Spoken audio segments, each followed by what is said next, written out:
থাকতেছে ভাতের ঠিকানা, না থাকতেছে পাঠশালার কোনো অস্তিত্ব। আমাদের সন্তানরা কিভাবে মানুষ হবে? আমরা কিভাবে উচ্চ শিক্ষিত হয়ে আমরা এই সমাজে মুখ উঁচু করে দাঁড়াবো? কারণ আমাদের প্রতি তো কেউই সহৃদয় নিয়ে কথা বলে না।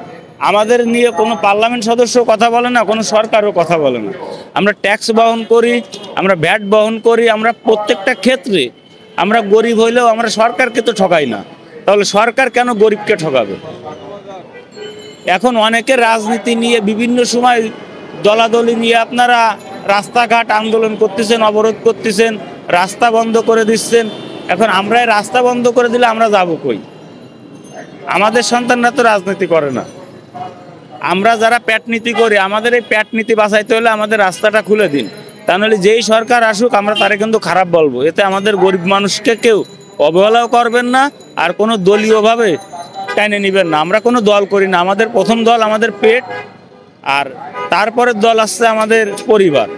এর বাইরে আমরা কোনো গরিব যা আছে আমরা এর বাইরে কোনো দল বুঝি না। হয়তো বা 5 বছর 10 বছর পরে যদি ভোট দেওয়ার সুযোগ পাই, আলহামদুলিল্লাহ, যে ভালো গ্রামের যে উন্নতি করবে, সমাজের যে ভালো কাজ করবে, দেশের যে ভালো কাজ করবে, আমরা তারে ভোটটা দেব। আমাদের গরিবের অধিকার গরিবকে ফেরত দিতে হবে।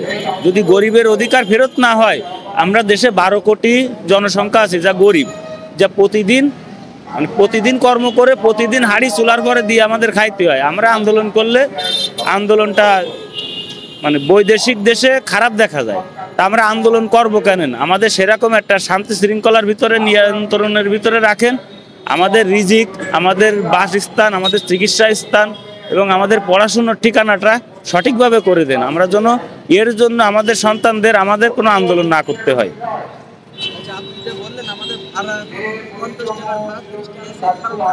এটা আসলে মানুষের সিম্পথিটা নষ্ট হয়ে গেছে। মানুষের যে গরিবের প্রতি একটা ইমোশনাল, এই ইমোশনালটা নষ্ট হয়ে গেছে। আপনারা দেখেন অনেক আছে গরিবের ভিতরে, অনেকেই এই বিভিন্ন বাসায় যে মোবাইল টোবাইল ও আবি যাবি বিভিন্নতা চুরি করে, কিন্তু এরা গরিব না, এরা এখন অসহায় হয়ে রিক্সায় ধরেছে। কিন্তু যারা বিগত দিনে রিক্সা চালাচ্ছে এরা তো কেউ চোর না। আপনি এদের গাড়ির পরে একটা মাল থুয়ে একটা দোকানে যাবেন, বাইরে একটু দাঁড়ায় পড়ে দেখেন যারা গ্রামের থেকে আইছে এই গরিবটার ব্যবহার কিরকম।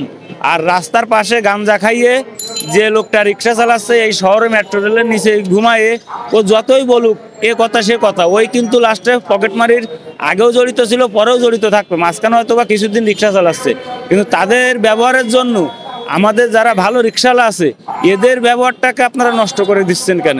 এদের সঙ্গে খারাপ ব্যবহার আচরণ করতেছেন কেন আপনারা?